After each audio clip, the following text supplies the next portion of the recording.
한 번 듣고 5번 이해하는 한국사, 한다 한국사 이다지입니다. 5번째 강의에 문이 열렸습니다. 5번째 강의는 삼국시대를 들어가 보도록 하겠습니다. 여러분들은 봄 하면 무슨 꽃이 떠오르세요?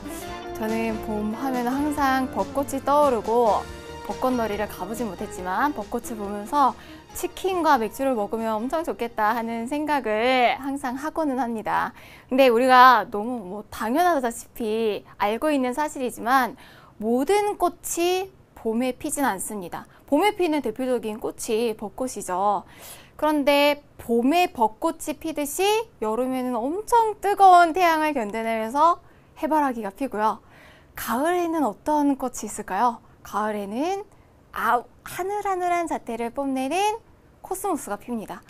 제가 역사를 공부하면서 이제 느낀 건데 모든 사람과 모든 역사에는 자기한테 맞는 때가 있고 기회가 있다라고 하는 것을 배웠어요.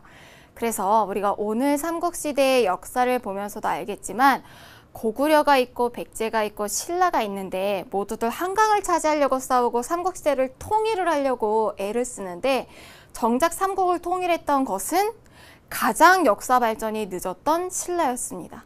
그래서 여러분들이 지금 당장 뭔가 피워내지 못하더라도 너무 초조해하지 않으셨으면 좋겠어요.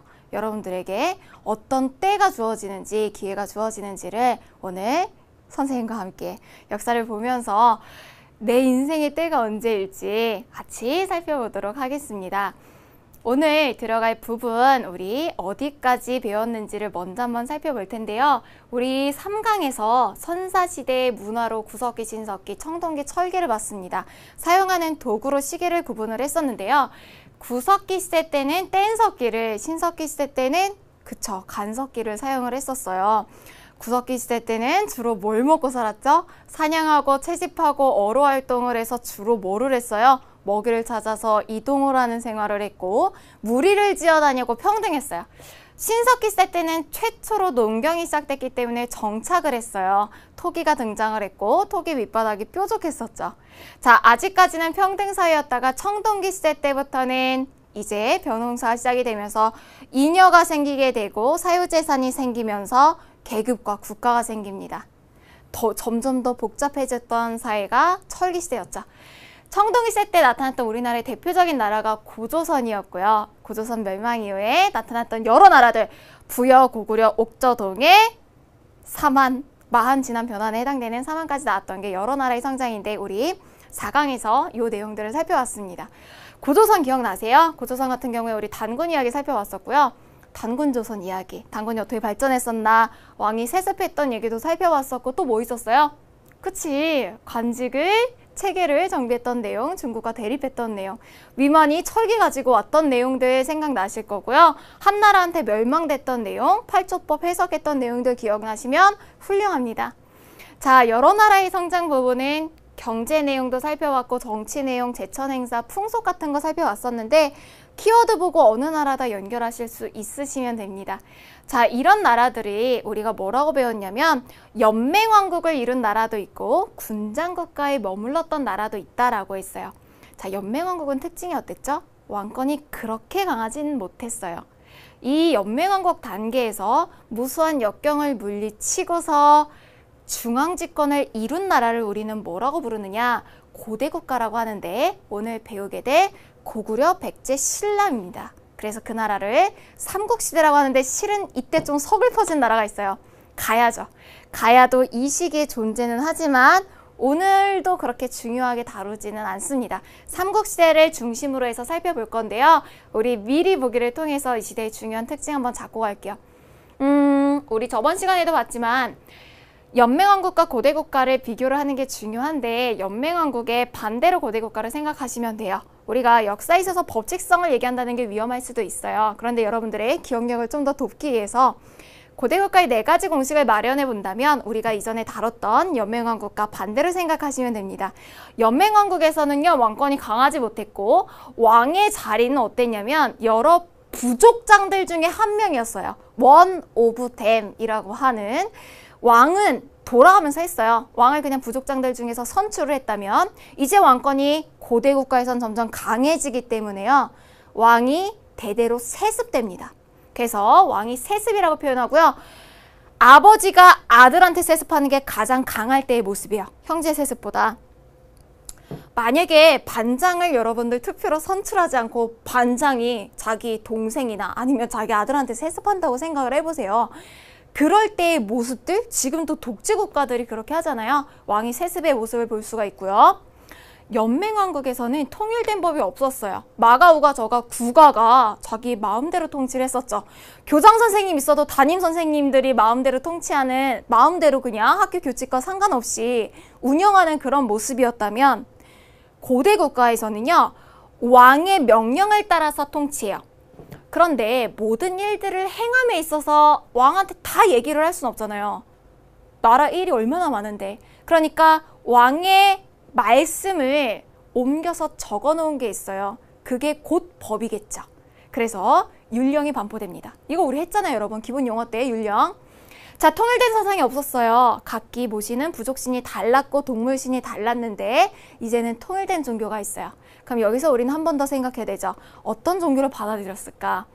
기본 용어 강의 들을 때 우리는 종교를 했습니다. 종교에서 우리는 이런 용어를 배웠어요. 업설이라고 하는 거. 업설이 뭐였죠? 내가 전생에 했던 일에 따라서 다시 태어난다라고 하는 불교의 사상이었습니다. 자, 바로 이 업설로 인해서 불교를 정치적인 목적으로 인해서 수용을 했던 것이 바로 고대 국가예요.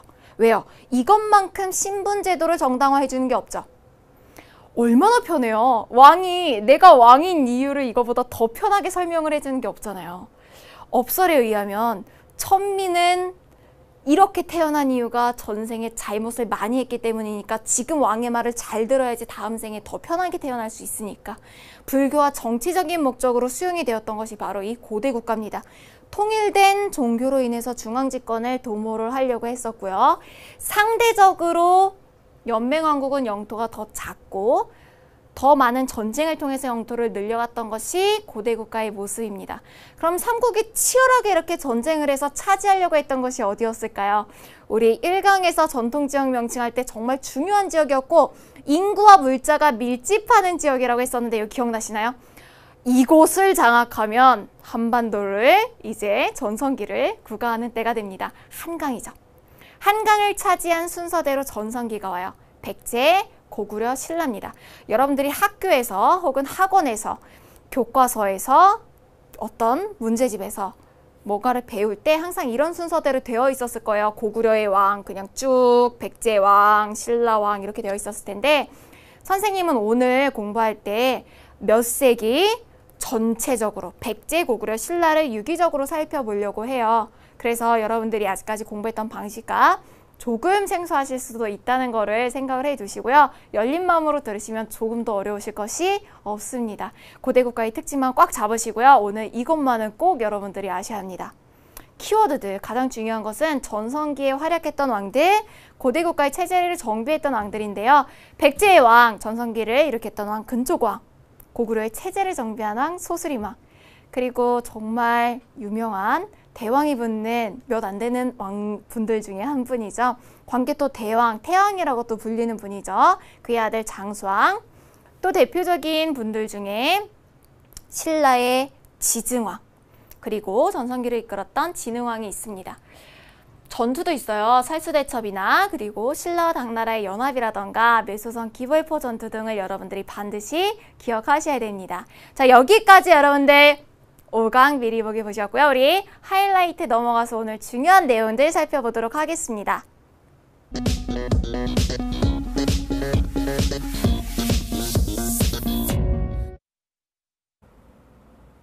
자, 하이라이트 들어가 보도록 하겠습니다. 하이라이트는 선생님과 함께 백지도에서 당시의 상황, 한강을 점령했던 각국의 상황을 먼저 얘기를 하고 주변 국가의 상황을 선생님과 함께 이해를 통해서 얘기를 할 거예요. 그런 다음에 2중, 3중으로 다시 한번 판서를 통해서 정리해 나가면서 키워드들을 여러분들 머릿속에 남겨드리도록 하겠습니다. 여기서 주의할 점은 여러분들이 쓰느라고 선생님의 설명을 놓치지 않는 거예요. 여러분들 교재에 이미 선생님이 다 써놨고 여러분들 교재에 있는 지도는 백지도가 아닙니다. 그러니까 선생님이 그냥 지도에서 설명할 때는 여러분들 그냥 머리로 따라오세요. 이해를 하시면서 그냥 들으시면 됩니다. 아시겠죠? 선생님이 쓸 때만 쓰세요. 그래서 같이 한번 살펴볼 건데요. 한강을 점령한 순서로 전성기가 찾아옵니다. 첫 번째 전성기는 백제 전성기였는데요. 백제는 일찍이 한강역을 차지를 했고 4세기 근초고왕 때 전성기를 맞이하게 됩니다. 그래서 4세기 근초고왕 때부터 한번 가볼게요. 근초고왕 때는요. 일단 백제도예요. 백제도. 대략적으로만 살펴보면은 한강 일대를 이제 차지를 하고요. 어떻게 했냐면 한반도 남부부터 정리를 해요. 우리 여러 나라 성장할 때 이렇게 전라도 지역에 어떤 나라 있었어요? 한반도 남부 삼한 지역 중에 마한이 있었잖아요. 그래서 어떻게 하냐면 요 아래쪽으로 마한을 정리해요. 그래서 이렇게 영토를 넓혔어요. 그런 다음에 어떻게 하겠어요? 이 위쪽으로도 욕심을 내가지고 요 위쪽 황해도 지역으로도 영토를 넓혀요. 그러면서 어디를 공격하느냐? 고구려 영토까지 공격을 해가지고 평양성을 공격을 합니다. 자, 삼국시대 때는요. 통일이 안 됐을 때는 제로섬 게임이에요. 그래서 삼국이 공존하기보다는 통일되기 전에는 한 나라가 되게 강하면 다른 나라는 깎이는 형태였기 때문에 백제가 지금 고구려를 공격했어요. 고구려는 평양성이 함락이 되면서 고구려 왕이 죽습니다. 고구려는 거의 이 시기에 나라가 망할 정도의 엄청난 타격을 입게 돼요. 자, 고구려의 위기 상황, 그리고 근초고왕이 엄청난 활약을 한 상황이죠. 내부적으로도 엄청나게 발전을 해서 왕의 자리를 세습을 할 정도로 발전을 하게 되고요. 내부를 이렇게 다 정리를 했으니까 뭐 하겠어요? 이제 외부로 막 진출을 하겠죠. 지금 보시면은 지금 여기에 랴오허강이라고 이제 흐르게 되는데 랴오허강을 중심으로 해서 이쪽 동쪽을 요동지방이라고 하고 랴오허강의 서쪽을 요서지방이라고 해요. 그래서 기록에 보면은 근초고왕이 요서지방에 진출했다라고 나와 있는데 이게 좀 학계의 의견이 분분해요. 그래서 교과서에도 학계에 뭐 이견이 있다 정도로 서술이 되어 있습니다. 그리고 근초고왕이 어디랑 교류하느냐? 동진과도 교류를 하고요. 동진. 가야와도 교류를 하고 일본 규슈와도 교류를 합니다. 이게 기록이 남아 있어요. 그래서 일본과의 교류 내용은 칠지도라고 하는 유물을 통해 볼 수 있는데요. 나중에 선생님과 함께 자료를 통해서 보도록 하겠습니다. 이게 4세기예요. 선생님이 지금 말로 한 게 다 끝이에요. 어떻게 한다고 다시 한번 반복해 볼까요? 근초고왕이 아래쪽으로 마한 정복하고 위로는 고구려 공격하고 일본의 규슈, 동진이라던가 가야와 교류를 할 정도로 되게 번성했다. 그런데 고구려는 공격을 받고 굉장히 힘들었고 분명히 이 위기 속에서 뭔가 대응이 필요했겠죠. 그 상황을 다시 한번 글로 정리를 해볼게요. 자, 백제는 4세기 근초고왕 때의 상황이었습니다. 외적 요인, 내적 요인 같이 정리해 볼게요. 외적으로 근초고왕은요, 고구려를 침입했어요. 고구려를 침입했어요.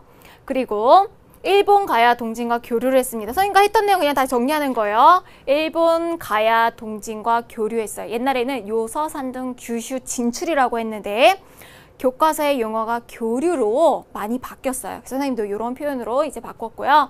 내부적으로는 왕위를 세습할 정도로 발전했습니다. 자, 똑같은 상황에서 백제가 아니라 똑같은 시기에 고구려 볼게요. 이걸 여러분 따로 각 나라별로 발전을 보면은 이게 유기적으로 연결이 안 돼요.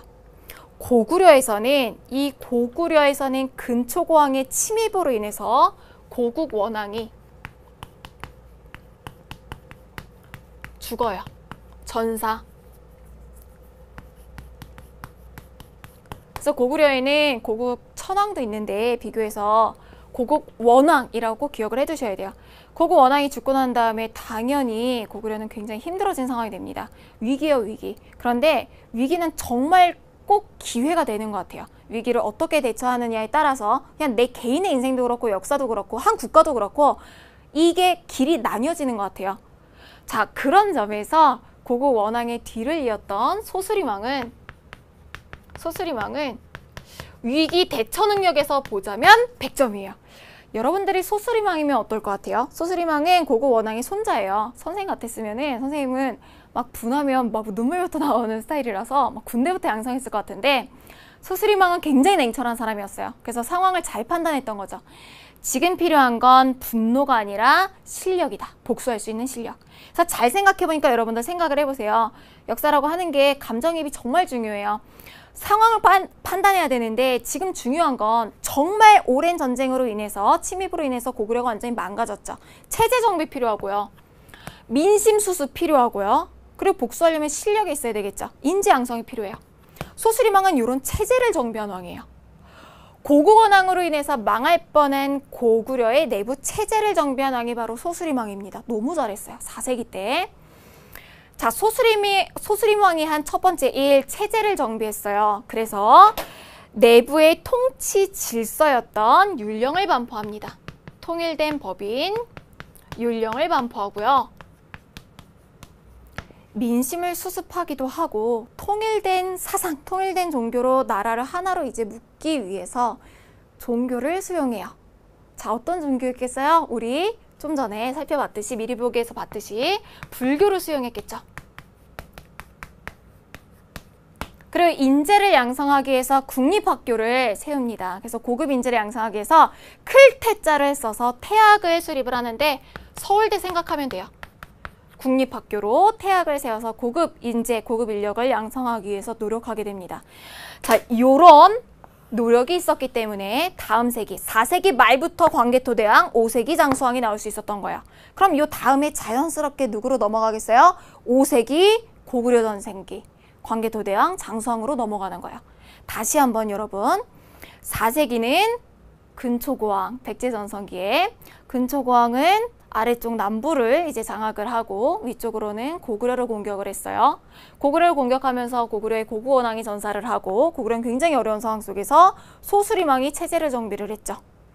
자, 근초고왕은 굉장히 발전을 해가지고 다른 나라와 교류도 하고 칠지도라던가 이런 것들을 통해서도 그런 발전기를 알 수 있고 세습을 했습니다. 그런데 한번 전성기를 찍으면은 그 다음은 내려오게 되어 있어요. 그 다음 시기는 5세기. 탄탄한 내부 기반 속에서 발전하게 된 고구려 전성기가 펼쳐집니다. 자, 5세기 넘어가 볼게요. 5세기는 고구려 전성기입니다. 그 이전에는 한강을 백제가 차지하고 있었죠. 이제는 소수림왕 다음에 고구려의 광개토대왕이 이제 등장을 하게 되는데요. 자, 이것도 국내성 일대에서 광개토대왕이 왕권을 잡고 이제 활동을 시작을 하게 되는데 광개토대왕은 주로 북쪽으로 영토를 넓혔어요. 그런데 왕이 되자마자 착수해야 됐던 일이 있죠. 지금 철천지 원수가 누구예요? 백제잖아요. 백제. 그래서 처음에 한 일은 백제를 공격하는 거였어요. 자, 빨간색으로 원수니까 빨간색으로 표시를 해볼게요. 백제 공격. 자, 그러면 이쪽에 백제가 있고 신라가 있고 자, 이쪽에 표시가 안 되었지만 가야가 있고 일본이 있을 거예요. 그러니까 백제 같은 경우에는 전성기 후에 좀씩 쇠퇴가 되고 있을 때 광개토대왕이 공격을 해오니까 굉장히 화가 나지만 막상 딱 싸우기가 좀 힘들었겠죠. 그러니까 만만한 신라를 건드린 거예요. 그것도 그냥 건드린 게 아니라 백제가 이때 누구를 끌어들였냐면 앞으로 보면 알겠지만 백제의 영원한 친구가 있습니다. 백제의 영원한 친구가 일본이에요. 백제가 일본과 가야를 끌어들여서 신라를 공격해요. 근데 신라는 이때까지만 해도 굉장히 발전이 미미한 나라였어요. 한반도에서 굉장히 치우쳐져 있는 발전된 문물을 받아들이기가 굉장히 어려운 나라였기 때문에 이 공격을 당해낼 재간이 없었습니다. 그러니까 어떻게 한 거예요? 신라는 고구려의 도움을 요청합니다. 광개토대왕에게. 당시 신라의 왕이 내무왕인데 44살. 44세였고 고구려 광개토대왕이 19살이었어요. 선생님이 얘기했잖아. 만주벌판 호령할 때 나이가 18살이었다고. 근데 편지 내용이 엄청 구구절절해요. 막 44살인데 막 광개토대왕한테 막 늙은이 좀 구해달라고 하면서 막 늙은이 신하 좀 구해달라고 막 이렇게 얘기를 하게 됩니다. 그러니까 어떻게 해요? 구해줘야지. 그래서 광개토대왕이 요거를 물리치면서 백제 물리치고 일본 몰아내고 그러면서 덤으로 가야의 주둔해 있는 일본군도 몰아내게 되면서 가야의 중심축까지 흔들리게 됐던 요 상황이 바로 5세기의 광개토대왕 때 일입니다. 장수왕 때 일은 조금 이따 보고요. 그러면서 이렇게 한반도 내부 상황이 정리가 됐을 때쯤에 만주 지역까지 영토를 넓히게 되는 이런 모습들을 볼 수 있게 된 거죠. 그래서 광개토대왕 때는요. 백제, 철천지 원수였던 백제를 공격해서 한강의 북쪽을 장악을 하고요. 그러니까 백제는 가야랑 일본을 끌어들여서 신라를 공격하고, 신라는 고구려의 도움을 요청을 하게 되고, 고구려는 이거를 몰아내게 되면서 신라에 이제 오게 된 왜군을 몰아내게 되는 이런 모습들이 5세기에 나온다는 거죠. 여러분들이 가장 어려워하는 측면인데 여러분, 이렇게 한 세기를 같이 엮어서 보면 어려울 게 없어요, 여러분. 실은 어떻게 보면 하나하나의 캐릭터잖아요, 그냥. 고구려라고 하는 사람일 수도 있고, 신라라고 하는 사람이라고 자체로 보면은 전혀 어려울 게 없습니다. 같이 한번 내용 정리해 볼게요, 우리 글로. 자, 고구려는요, 광개토 대왕이었어요. 하나 더 여러분, 지식과 상식을 알아두자면, 광개토 대왕은 우리나라 최초로 연호를 사용했습니다. 연호라고 하는 것은 그 해에 붙이는 이름이에요. 우리 지금 2015년에 살고 있잖아요. 2015년은 서기라고 붙이는 건데, 예수가 탄생한 이후를 기점으로 해서 쓰는 거니까 서양식을 기준으로 해서 지금 붙이고 있는 거예요. 예전에는 왕이 즉위한 그것을 기점으로 해서 붙였거든요. 그러니까 해 이름을 연호라고 하는데, 연호를 그 왕의 고유한 것으로 붙인 것을 통해서 자주성을 볼 수 있습니다. 왜냐하면 예전에는 중국의 것을 빌려다 썼어요. 우리나라가 지금 만약에 이렇게 살고 있다가도 중국에서 황제가 바뀌면 그 황제 이름을 따라서 우리나라 해도 바뀌는 거예요. 그런데 광개토 대왕은 우리나라 최초로 우리나라의 자주적인 연호를 썼습니다. 그 연호가 영락이요. 영원한 기쁨. 영락이라고 하는 연호를 최초로 썼다라고 하는 것도 여러분들 기억해 두시면 좋아요. 광개토 대왕은 즉위하고 난 이후에 백제를 공격을 했어요. 그래서 여기서부터 이제 연결해서 이어서 볼게요. 백제를 공격해서요. 이어서 보세요. 그래서 백제는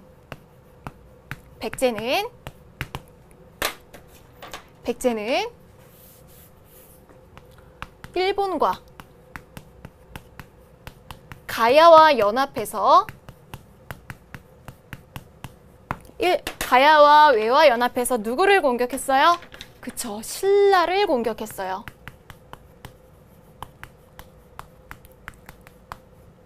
자, 이렇게 되니까 이 다음에 어떤 일이 일어났어요? 신라가, 위기에 빠졌던 신라가 고구려의 도움을 요청했어요. SOS. 자, 그래서 그 다음에 나오게 되는 게 여기로 이제 이어지게 되는 거죠. 그래서 광개토 대왕이 신라에 침입한 왜구를 격퇴해주게 됩니다. 신라에 침입한 왜구를 격퇴해주게 되는데, 문제는 요 왜구들이 막 도망을 가면서 어디로 가냐면, 지금 연합을 맺은 게 백제랑 일본이랑 가야잖아요. 가야 쪽으로 막 도망을 친 거예요. 그래서 얘들을 쫓아가지고서 가야까지 가는 바람에 가야 지역이 막 초토화가 됩니다. 가야는 고대 국가로 발전을 못하고 연맹왕국 단계에 머물러 있었어요. 그래서 이 연맹을 주도하는, 그 연맹 중에서 그래도 힘께나 쓴다는 그 연맹체의 대표적인 데가 금관가야였어요. 이 금관가야가 쇠퇴하게 되죠. 그래서 이렇게 연결해 보세요. 가야는 이 타격을 받아서 금관가야가 쇠퇴하게 된다. 그래서 금관가야에서 이제 대가야로 주도권이 넘어가게 되는 이제 계기가 됩니다. 다시 한번 해볼게요. 반복. 자, 고구려 광개토 대왕은요, 그 이전에 4세기 말경의 일이에요. 4세기 근초고왕 때 어떤 일이 있었어요? 고구려를 침입해서 고구원왕 죽고, 소수림왕이 내부 체제를 정비를 했기 때문에 그 기반 위에서 광개토 대왕이 영토를 확장할 수 있었던 거죠. 주로 북쪽 지방에 관심을 가졌지만 남쪽, 특히 백제에 대한 복수는 있지 않았습니다. 그래서 어렸지만 당찬 사람이었죠. 백제를 처음에 공격을 해서 백제가 어떻게 했어요? 요 연속으로 보셔야 돼요. 백제가 요 연속 과정 속에서 일본과 가야와 연합했어요. 그래서 신라를 공격하니까 신라가 내무왕 때 고구려의 도움을 요청했고, 그래서 광개토 대왕이 이 도움을 줘서 신라에 침입한 왜구를 격퇴할 수 있었습니다. 이 과정에서 연합을 맺고 있었던 가야의 이 금관가야가 쇠퇴하게 되는 계기가 되었다. 요게 세트예요. 그냥 요거 하나 자체가 한 수능 문제로 7번은 나올 수 있을 것 같아요. 요 내용 여러분들 잘 기억을 해두시고요. 지도 속에서 선생님이 표현했던 내용들 기억해 두시면 됩니다. 요 내용들이 기록으로 남아있어요. 그래서 지금 얘기했던 내용들이 그대로 어떤 기록들에 있냐면 일단 광개토 대왕과 관련된 업적들을 기록한 비석이 있습니다. 그게 광개토 대왕릉비죠. 광개토 대왕릉비. 당연히 광개토 대왕이 세우진 않았겠죠. 그 아들대에 장수왕대에 아버지 업적을 기리면서 세우게 됩니다. 또 하나 있는 게 호우면 그릇이 있어요. 호우면 그릇은 신라의 경주의 호우총이라고 하는 무덤에서 발견이 되는데요. 끝에 총자 붙으면 선생님 뭐라 그랬어요? 무덤 주인이 누군지 모를 때 붙이는 건데 왜 신라 무덤에서 광개토 대왕과 관련된 그게 나오지? 라고 생각할 수 있죠. 지금 광개토 대왕이 신라의 도움을 줬잖아요. 세상에 공짜 어디 있어요, 여러분. 신라의 도움을 준 그런 나중에 그 추후 대가로 신라의 고구려 군대를 주둔시켜서 내내 내정을 간섭합니다. 신라로서는 여간 골치 아픈 일이 아니죠. 나중에는 이거에 벗어나기 위한 신라의 움직임도 나오게 됩니다. 그래서 어쨌건 이런 영향력을 보여줄 수 있는 것으로 호우면 그릇이 나오게 되죠. 요 내용이 복잡하지만 여러분 재밌어요. 힘의 균형 관계를 볼 수 있는 걸로 선생님이 지금 화살표와 번호를 매겼는데 요거 순서대로 기억하시면 좋습니다. 자, 내부적으로 한반도 내부에 이렇게 영향력을 미친 이후에 광개토 대왕은 나중에 만주를 정복하면서 정말 고구려의 영토를 아주 넓게 확장시키게 됩니다. 자, 이어서 정말 연이어서 이렇게 훌륭한 왕이 등장하기도 어려운데 고구려 광개토 대왕의 아들이었던 장수왕 때는 아버지가 북쪽으로 영토를 확장했다면 아들은 남쪽으로 영토를 확장해서 내려가죠. 요 내용도 우리 백지도를 통해서 선생님이랑 그냥 풀어서 이해해보고 글로 다시 정리해보고 반복해서 이해해볼게요. 자, 아버지가 어떻게 했어요? 대략적으로 영토를 한강, 그러니까 한 이북 지역, 그리고 만주 지역까지 이제 넓혔어요. 장수왕은 어떻게 생각했냐면 본격적으로 한강, 한반도 남부를 점령을 하려면 수도가 국내성이어서는 안 되겠다. 완전 좀 거점으로 삼을 만한 지역으로 평양을 생각했습니다. 그래서 어떻게 했냐면 평양으로 천도해요. 그래서 국내성에서 평양으로 내려가요. 그러니까 누가 위기를 많이 느꼈겠어요? 당연히 이쪽에 있던 백제가 가장 큰 위협을 느낍니다. 백제 수도 여기잖아요. 한성. 그래서 위협을 많이 느끼고 신라는 어떤 상황? 신라는 고구려의 간섭이 짜증나는 상황. 이제는 더 이상 함께하고 싶지 않은 상황. 도움을 받을 때는 좋았지만 굉장히 피곤해진 그런 상황이었겠죠. 신라는 그런 고구려에서 멀어지고 싶은 상황. 백제는 고구려의 위협이 두려운 상황. 고구려는 전성기로 광개토 대왕에 이어서 장수왕이 남하 정책을 추진하는 상황으로 평양으로 수도로 옮긴 상황이었습니다. 쓰려고 하지 말고 여러분 그냥 들으세요. 자, 평양으로 천도한 이후에 장수왕은 본격적으로 한강을 쟁취하기 위해서 어떻게 하느냐. 백제의 수도 한성을 함락시켜요. 여기 완전 함락. 자, 한성이 함락되니까 백제 입장에서는 정말 곤란해지죠. 어떻게 해요? 백제는 신라와 동맹을 맺습니다. 자, 신라 같은 경우에는 슬슬 고구려의 간섭이 지겨워지던 차에 백제와 동맹을 맺으면서 여기에서 이제 벗어나려고 하는 그런 모습들을 보여주는 거죠. 자, 백제 같은 경우에는 수도도 당연히 한성이 함락됐으니까 옮길 수밖에 없어요. 쭉 내려와서 이곳 이제 웅진 지역에 자리를 잡게 됩니다. 그래서 모습이 이때 지도가 어떻게 펼쳐지게 되냐면 위쪽에 쭉 이렇게 만주 지역부터 한 이런 식으로 펼쳐지게 돼요. 한강과 쭉 내려가서 남한강 내려가서 충주 지역에 충주 고구려비를 세우게 되는 엄청나게 넓은 영토를 고구려가 차지하게 되는 요 판세가 바로 5세기경의 모습이 됩니다. 그래서 우리 장수왕과 관련된 내용 한번 정리를 해볼게요. 자, 장수왕과 관련해서 우리 순차적으로 글로 정리를 해보겠습니다. 장수왕은 전에 우리 용어 정리할 때 얘기를 했다시피 굉장히 오래 산 왕이었죠. 영토도 확장을 많이 하고 정치도 잘하고 오래 살기까지 했던 왕이었는데 평양으로 수도를 옮겼어요. 그리고 백제의 수도 한성을 함락시켰습니다. 이 영향으로 인해서 백제는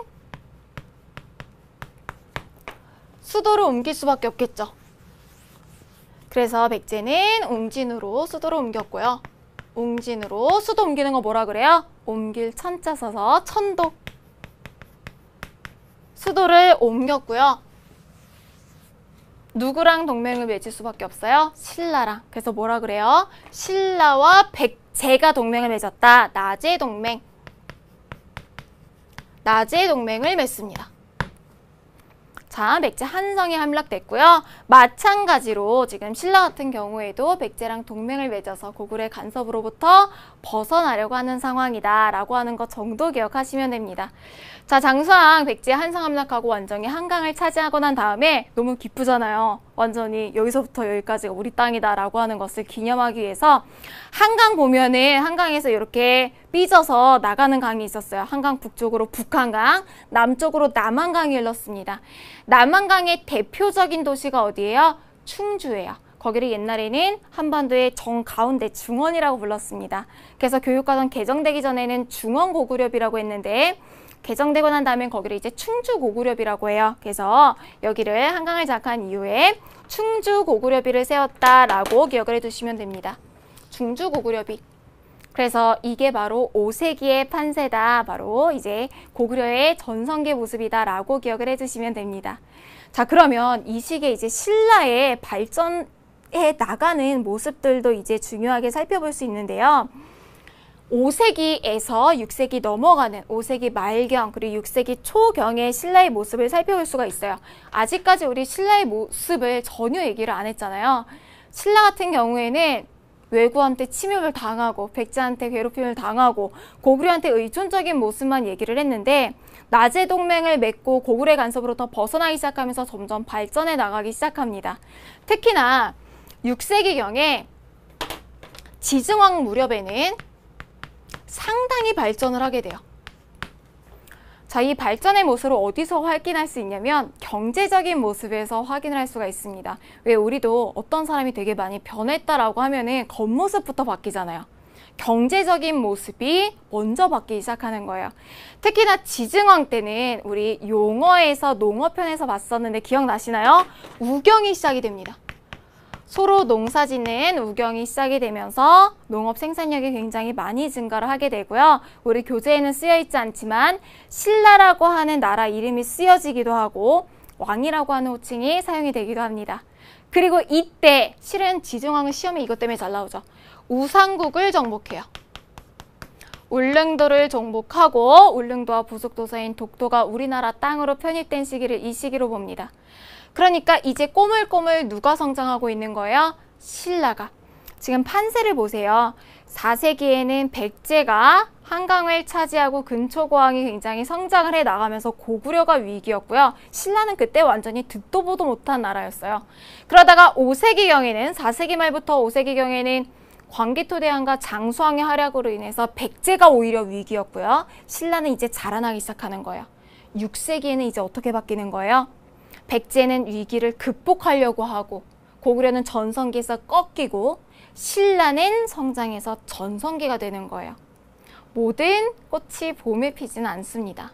그래서 6세기는 신라 전성기를 살펴볼 수가 있는 거죠. 자, 우리 신라 전성기 내용 이제 들어가 볼 건데요. 여기도 마찬가지로 그냥 우리 백지도로 개괄적으로 내용하고서 이제 판서로 내용 들어가 볼게요. 6세기 신라 전성기 상황을 한번 보면요. 영토가 한강을 이제 신라가 차지를 하겠죠. 지증왕 때 경제가 발전을 하고 차곡차곡 발전을 했던 것을 진흥왕이 완전 전성기 정점을 찍어요. 그래서 대체적으로 이런 모양으로 이제 나라가 영토를 차지하게 됩니다. 그래서 여기에다가 진흥왕이 순수비를 세우게 되죠. 그래서 한강역의 당항성을 통해서 중국과 직접 교역을 하게 된 게 바로 신라입니다. 고구려는 그냥 전성기 꺾이면서 약간 비몽사몽하고 있을 때였고요. 백제는 진짜 큰 국가적인 위기를 겪었잖아요. 한성이 수도가 함락되고 한강 뺏겼죠. 거기다가 웅진으로 쫓겨오게 되면서 왕은 이게 무슨 망신이에요. 귀족들이 왕 흉보고 다니죠. 국가적인 위기 속에서 백제를 다시 일으켜보려고 하는 그런 움직임이 시작이 되고 있는 것이 바로 지금 이제 백제의 모습입니다. 자, 이런 모습들이 바로 6세기 신라 전성기 때의 모습이에요. 순서대로 설명을 해드리기 위해서 백제부터 먼저 설명을 해드릴게요. 조금 특이하게. 자, 6세기 백제의 모습부터 설명해 드리도록 하겠습니다. 백제는 이 시기에 두 명의 왕을 볼 수 있는데요. 이 두 명의 왕은 중흥의 이인방이라고 이름을 붙여볼게요. 중흥은 쓰러져가고 망해가는 것을 일으켜 세운다라고 하는 뜻이에요. 그 두 명은 무령왕과 성왕인데요. 외부적인 요인, 내부적인 요인을 나눠서 살펴볼 수 있습니다. 첫 번째로 무령왕 같은 경우에는 성왕 때보다 더 힘들었죠. 웅진으로 천도하가 난 다음에 나라가 진짜 가장 힘들 때의 백제를 일으켜 세우려고 했던 왕이었습니다. 6세기 백제. 자, 외적 요인과 내적 요인을 같이 고려를 해보세요. 항상 얘기하지만 역사는 인간이 한 일이고 인간이 걸어온 일이기 때문에 이 사람에 대해서 우리가 생각을 감정이입을 하면 이해를 못할 일이 없어요. 이때 백제의 상황 속에서 내가 무령왕이라면 뭘 했을까 생각을 한번 해보세요. 자, 백제의 상황. 고구려가 침입해 와서 한강을 뺏어가고 왕인데 수도를 버리고 다른 지역으로 도망을 왔어요. 귀족들은 왕을 업신여기고 고구려의 기세는 등등하고 신라도 막 성장해오기 시작해요. 이때 외부적으로 해야 될 가장 중요한 일은 뭐예요? 고구려 견제. 너무 당연하죠. 내부적으로는 귀족 견제예요. 그걸 위해서 왕이 취해야 할 액션이 무엇인가? 정상적인 왕이라면, 중흥을 꿈꾸는 왕이라면 뭘 했을까를 생각하면 답이 나온다는 거예요. 자, 그거 그대로 따라가 봅시다. 무령왕은요, 외부적으로 고구려를 견제하기 위해서 뭐를 해야 돼요? 고구려보다 센 나라와 손을 잡아야 되겠죠. 신라는 아직 안 돼요. 그래서 손을 잡았던 나라가 바로 중국입니다. 중국과 교류. 중국과 교류했던 흔적이 남아있어요. 그 흔적이 바로 무령왕 그 자신의 무덤입니다. 무령왕릉인데요. 무령왕릉 할 때 여러분 릉도 우리 무덤과 관련된 용어 할 때 했죠. 뒤에 릉이 붙으면 무덤 주인이 누구인지 알 때라고 했죠. 무령왕릉이 지어진 요 방식 자체가 원래 우리나라 고유의 방식이 아니에요. 이거 벽돌 무덤인데 벽돌을 이렇게 쌓아 올린 무덤인데 벽돌 무덤이 원래 중국식 무덤입니다. 벽돌 무덤 양식을 통해서 중국의 남조와 교류를 알 수 있어요. 중국 남조랑 교류를 하면서 고구려를 견제해 보려고 했던 거고요. 그리고 이거 내부적으로 어때요? 귀족들 잡아야 되겠죠. 계속해서 왕 험담하고 다니고 왕권을 실추시키고 있어요. 실은 왕권이 살 수가 없죠. 수도를 버리고 도망왔는데. 자, 이 귀족들을 견제하기 위해서 어떻게 하냐면 중요한 곳, 거점이 되는 곳 22곳에 담로라고 하는 이런 걸 설치를 해가지고 여기에 왕의 눈과 귀가 되어줄 감시관, 감찰관을 파견을 합니다. 왕족을 파견을 해가지고 귀족들을 감시하는 거예요. 그러면 왕 뒤에서는 험담을 해도 왕의 감찰관 앞에서 왕 험담을 하면 그건 반역이죠. 그래서 이렇게 기강을 잡았던 게 무령왕이고요. 무령왕 때 백제는 상당 부분 회복을 합니다. 자, 이렇게 회복이 되고 있는 와중에 이제 확실하게 중흥의 기반을 다진 사람이 바로 성왕이에요. 성왕은 실제로 굉장히 활약을 하고 잘 될 수 있는 왕이었어요. 제2의 전성기를 꿈꿀 수 있는 왕이었어요. 성왕은요, 이때 무령왕 때 지금 수도 웅진으로 옮긴 상황이었잖아요. 한성에서 밀려서. 근데 웅진은 방어하기는 좋았는데 좀 너무 좁았어요. 그래서 성왕 때는 약간 조금 괜찮아진 상황이었으니까, 좀 정신 차린 상황이었으니까 좀 더 넓은 지역으로 수도로 옮겨요. 그게 내적으로 어디로 옮기느냐? 사비로 수도로 옮깁니다. 사비로. 지금이 어디예요? 부여로 수도로 옮겨요. 수도를 옮기는 거 뭐라고 했죠? 천도. 돌아오는 거는 환도. 옮기는 거 천도. 사비로 천도예요. 수도로 옮기고요. 외적으로는 어떻게 해야 돼요? 무령왕 때야 어떤 상황이었어요? 상대가 한 대 때려서 막 정신을 차리는 상황이었다면 성왕 때는 정신을 다 차리고 다시 앞으로 나아가야 되는 때였잖아요. 고구려한테 뺏긴 거 다시 찾아와야 되죠. 백제가 고구려에게 한강을 뺏겼으니까 성왕 때는 이걸 찾아오려고 노력합니다. 찾아올 때 지금 어떤 상황이에요? 나제 동맹 맺은 상황이죠. 신라와 연합을 맺고 고구려의 한강을 되찾아오려고 해요. 그래서 한강을 어떻게 하려고 했냐면 한강에 상류는 신라가, 하류는 백제가 갖기로 하고서 연합을 맺어요. 그래서 실제로 신라, 당시의 왕이 진흥왕이에요. 신라 진흥왕과 연합을 맺어요. 그래서 한강을 실제로 수복합니다. 되찾아요. 너무 기쁜 거예요. 그래서 막 축제 분위기 속에 있는데 어떻게 할까요? 신라에서 배신을 하죠. 그래서 성왕을 배신을 하고 한강 유역을 신라가 독차지합니다. 그래서 성왕이 너무 화가 나서 다시 전쟁을 하려고 했더니 주변 신하들이 막 말려요. 지금 만약에 성왕께서 잘못된다면 백제가 겨우겨우 이만큼 왔는데 왕께서 잘못된다면 백제는 다시 일어설 수가 없다. 가시지 말라라고 해서 성왕이 참고 자기 아들만 이제 참전을 시킵니다. 그런데 아니나 다를까 백제가 연전연승을 하는 거예요. 그러고서 관산성이라고 하는 중요한 지역을 백제가 차지를 해가지고 성왕이 정말 그 노고를 축하를 해주려고 거기에 이제 직접 가게 됩니다. 근데 거기에 이제 매복해 있던 신라군한테 잡히게 돼요. 몰래 숨어 있던. 근데 그 신라군이 또 굉장히 운이 없게도 성왕이 운이 없죠. 신라군이 노비였어요. 그래서 성왕이 죽기 전에 내가 왕이니까 그래도 자결할 수 있게 나한테 그걸 달라라고 했는데 노비가 그걸 무시하고 죽입니다. 그런 다음에 신라에서 성왕의 시체를 신라 궁궐의 계단 밑에다가 묻어요. 그러니까 신라의 관리들이 여기를 오르면서 항상 성왕의 시체를 밟게 한 거죠.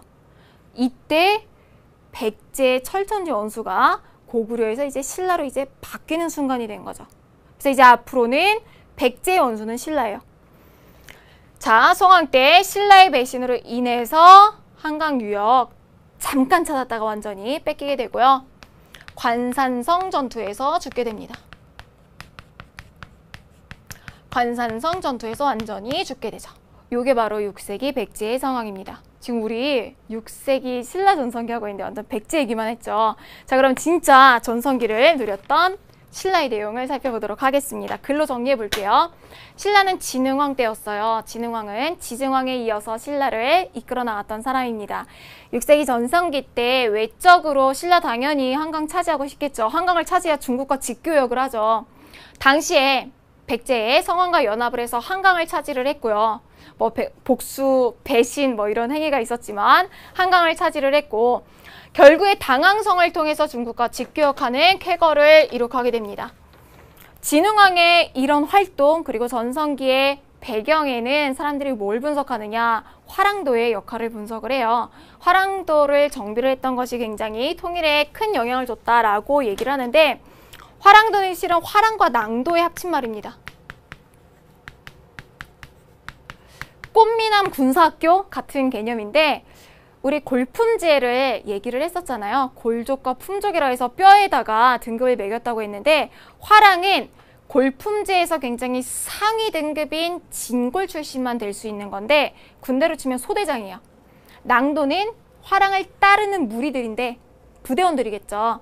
진골부터 평민까지 다양해요. 그러니까 신분들이 좀 어우러질 수 있는 거였는데 이게 실은 놀라운 거는 거기가 끝이 아니에요.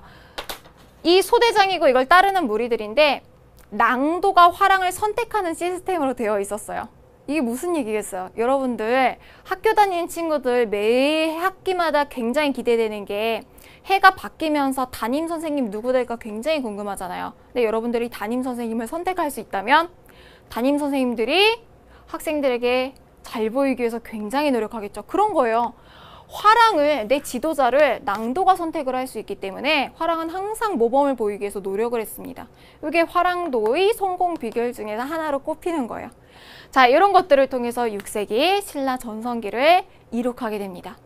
지금 우리 몇 세기를 거쳐왔어요? 4세기, 5세기, 6세기를 거쳐왔어요. 조금만 숨만 돌려볼게요.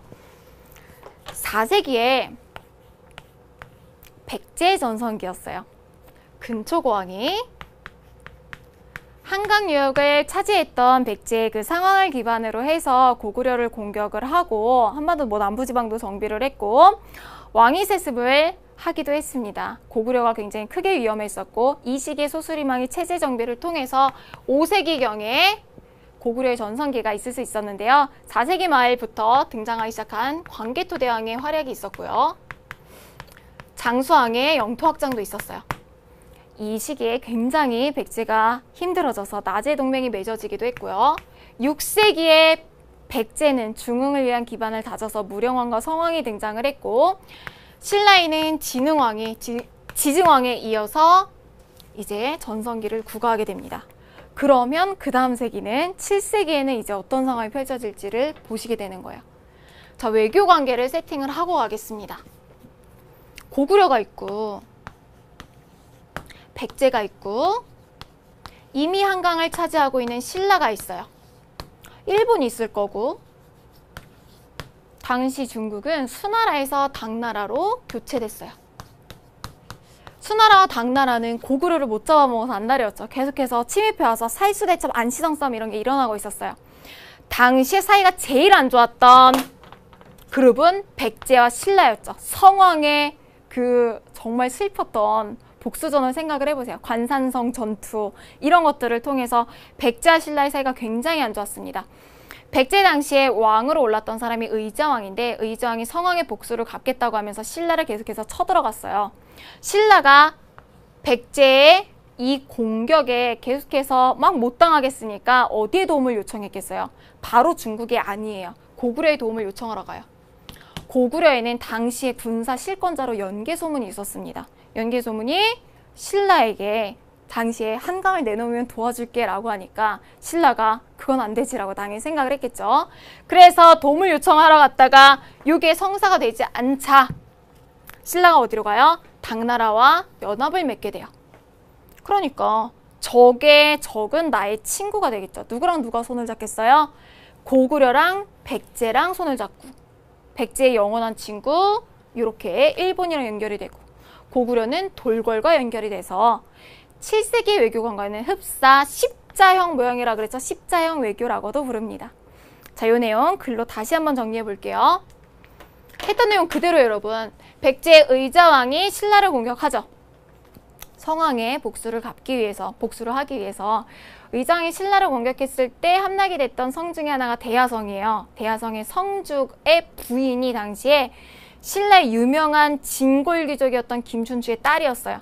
그래서 김춘추의 딸이 그때 이 공격으로 인해서 죽습니다. 김춘추가 너무 화가 났겠죠. 그래서 김춘추가 직접 고구려에 간 거예요. 그래서 실제로 고구려에 도움을 달라고 해서 연개소문을 만나게 됩니다. 세계 만남이죠. 김춘추와 연개소문이 만나다니. 연개소문이 얘기를 한 거죠. 한강을 주면 우리가 좀 도와주는 걸 생각을 해볼게 라고 얘기를 한 거예요. 그래서 김춘추가 이때 처음에 안 된다고 얘기를 했죠. 당연히 지금 이런 싸움 자체가 뭐 때문에 일어난 거예요? 한강을 차지하기 위한 싸움인데 당연히 안 되지 라고 얘기해서 감옥에 가둬버립니다. 김춘추가 이게 무슨 험한 꼴이에요. 타국에 와서. 그래서 그 감옥지기한테 뇌물을 줘요. 뇌물을 주면서 나 좀 빠져나가게 해줘 했더니 뇌물지기가 빠져나가게 해주진 않고 무슨 이야기를 들려줬어요. 그 이솝 우화가 여러분들이 한 번쯤은 들어봤을 토끼 간 얘기입니다. 그 얘기 있잖아요, 여러분. 바닷속에 사는 용왕이 병에 걸렸어요. 그래서 병에 나으려면 육지에 사는 토끼의 간을 먹어야 된대요. 그래서 충성스러운 신하였던 거북이를 보내서 토끼를 잘 깨어내서 바다에 데리고 와서 토끼가 딱 얘기 들었더니 완전 화가 났죠.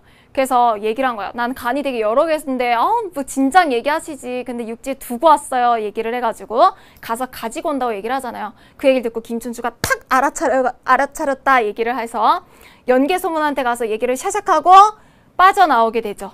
자, 이게 뭘 뜻해요? 용왕은 고구려, 간은 한강, 토끼는 신라. 김춘추는 한강을 신라에 가서 얘기를 해보고 돌려주겠다라고 얘기를 하고서 빠져나온 이후에 어디로 가요? 당나라에 가서 동맹을 맺습니다. 나당 동맹을 맺고서 당나라도 고구려가 여간 골치 아픈 게 아니었잖아요. 계속해서 싸우고 밀리고 했으니까 전쟁에서 이기면 신라는 백제 땅을 갖고 당나라는 고구려 땅을 갖기로 합의를 보고서 나당 동맹을 맺은 거예요. 그래서 차례차례 무너뜨릴 수밖에 없겠죠. 먼저 백제 공격해서 멸망을 시키고요. 그러니까 백제랑 고구려랑 외랑 돌궐이 연합을 했겠죠. 아까 본 것처럼 백제를 멸망을 시키고 그 다음에 고구려를 멸망을 시키죠. 그랬더니 이제 당나라가 초기의 약속과 다르게 야망을 드러냅니다. 한반도 전역을 차지하려는 욕심을 드러내게 되면서 이럴 때는 또 다 같이 뭉쳐야죠. 삼국이 뭉치게 되면서 당나라를 물리치기 위한 전쟁을 벌여요. 그래서 이 전쟁 중에서 유명한 당나라를 물리치기 위한 전쟁이 우리 맨 처음에 봤던 이것만은 꼭에서 봤던 매소성 기벌포 전투입니다. 이게 나오면 당나라를 물리치기 위한 전투. 여기에서 승리하면서 삼국이 통일하는 거예요. 다시 한번 볼게요. 자, 식재형 외교 맨 처음에 볼 때 누가 제일 세에 안 좋았다고요? 백제랑 신라가. 백제가 신라를 공격해요. 신라가 처음에는 고구려한테 가요.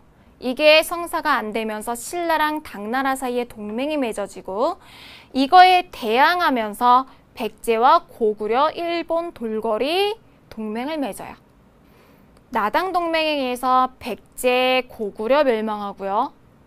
그 이후에 당나라의 욕심, 야욕에 의해서 당나라를 몰아내기 위해서 한민족이 이것과 전투를 벌여서 승리했던 전쟁이 외소성 기벌포 전투. 이걸로 인해서 승리했던 것이 삼국통일이었습니다. 삼국시대가 여러분들이 한국사의 무덤, 3대 무덤 중에 하나죠, 여러분. 요것과 삼국시대, 그 다음에 붕당정치, 나중에 나오는 독립전쟁 관련된 부분인데 오늘 여러분들 한국사 무덤 중에 하나를 아주 슬기롭게 잘 건너오셨습니다. 관련된 내용 정리하고 우리 무한반복을 통해서 여러분들 잘 기억하고 있는지 한번 체크해 볼게요. 자료 통해서 다시 한번 봅시다. 요게 몇 세기일까요, 여러분? 지도 나오면 되게 쉬워요. 한강을 어느 나라가 차지하고 있는지를 보면 몇 세기인지 보입니다. 일단 한강 유역에 백제가 차지하고 있고 백제가 전성기라는 거 알 수 있어요. 몇 세기겠어요? 4세기 근초고왕 때예요. 키워드 쓰면서 여러분들 선생님처럼 이렇게 막 떠올려 보세요. 4세기 근초고왕 때 마한유역 정복하면서 이렇게 남부 장악했었고요. 황해도역도 장악했었고 이런 용어를 알라는 게 아니에요. 한강을 다 장악했어요. 그 다음에 고구려 공격. 고구려 공격. 이렇게 할 때 이렇게 마인드맵처럼 뻗어나와서 여러분들 정리하면 좋아요. 고구려 공격했으니까 당연히 고구려에 누구가 죽었어요? 왕, 고국원왕 전사. 고국원왕 전사. 고국원왕 죽고 난 다음에 고구려가 완전히 체제가 흔들렸다 그랬죠. 그 체제를 정비한 사람이 바로 소수림왕. 소수림 왕이 한 일 생각해보세요. 소수림 왕이 내부 체제 정비하기 위해서 율령을 반포하고요. 나라의 종교를 하나로 불교도 수용하고요. 인재를 양성하기 위해서 뭐를 세워요? 국립교육기관 태학도 만들었죠. 다시 돌아와 보세요. 근초고왕은 고구려도 공격을 하고 그리고 외부로도 진출을 해서 예전에는 요서산 등 규슈 진출이라고 했는데 요즘에는 이렇게 표현한다고 했죠. 가야나 규슈나 동진 교류. 특히 규슈 일본과의 교류는 칠지도라고 하는 유물을 통해서 볼 수 있다라고 얘기를 했고요. 백제왕이 일본의 왕세자한테 하사했던 칼입니다. 또 볼 수 있는 것들, 왕위를 세습했다 정도가 여기에서 나올 수 있는 내용 전체가 되겠습니다. 이게 4세기 전성기 때의 내용이고요.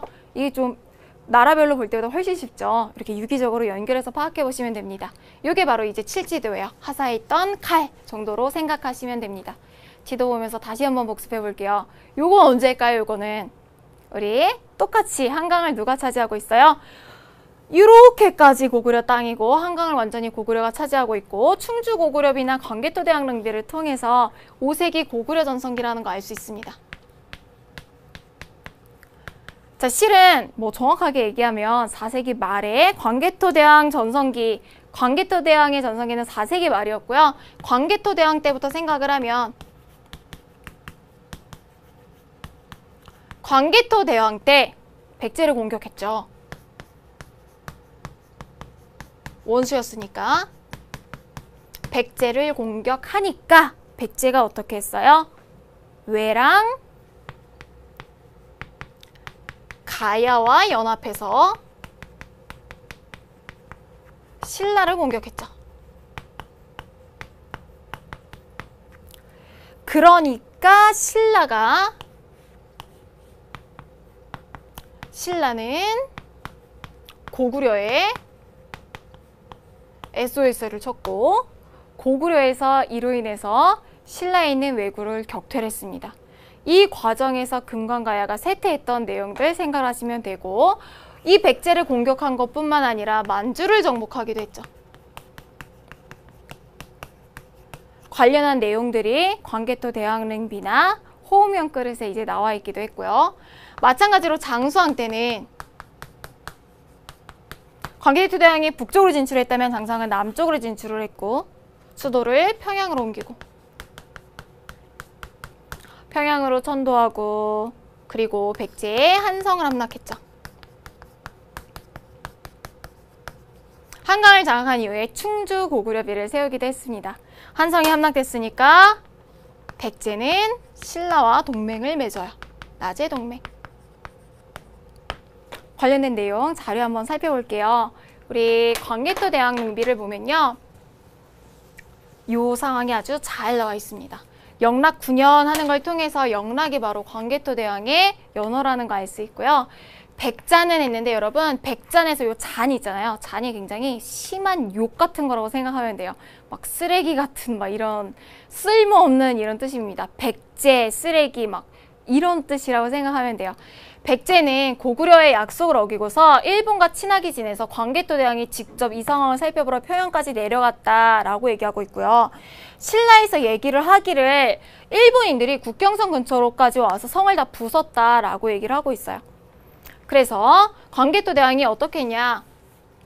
보병과 기병 5만 명을 신라에 보내서 구원해줬고요. 나중에 어떻게 해요? 급격히 일본군을 추격해서 가야 지역에까지 이르러서 곧 모두 항복했다라는 걸 통해서 가야 지역이 초토화됐다는 것을 알 수 있습니다. 자, 이것이 바로 그때의 상황, 신라에 대한 고구려의 영향력을 알 수 있는 호우면 그릇이죠. 자, 이게 바로 신라 전성기 6세기 때의 상황이라는 걸 알 수 있고요. 6세기 진흥왕 때 진흥왕은 내부적으로는 화랑도 같은 것을 정비를 하면서 나라의 체제를 정비를 했고요. 백제의 성왕과 연합을 통해서 한강을 차지를 하고 여기 있는 당항성을 통해서 중국과의 직교역이 가능해졌습니다. 백제 같은 경우에는 6세기에 무령왕과 성왕이 중흥의 기반을 다지기는 했지만 완전히 성공을 하지는 못하고 꺾이게 되는 그런 모습을 보였습니다. 마지막으로 7세기 때 치열했던 삼국 항쟁기의 모습을 볼 수 있고요.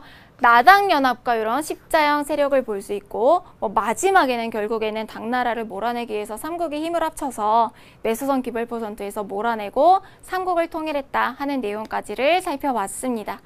자, 여기까지 여러분들 우리 5강의 삼국시대까지를 살펴보셨습니다. 내용들이 여러 나라들이 나왔고 통일된 내용이 아니라서 다소 복잡하게 느껴지실 수도 있었지만 한고비를 여러분들이 넘기셨다는 생각에 뿌듯하게 느끼셔도 되실 것 같고요. 세기별로 선생님과 함께 여러 차례 반복하셨던 내용들 머릿속에 남으셨기를 바라면서 다시 보기 보시면서 다시 한번 키워드를 상기하시기 바랍니다. 여러분들 수고 많으셨어요.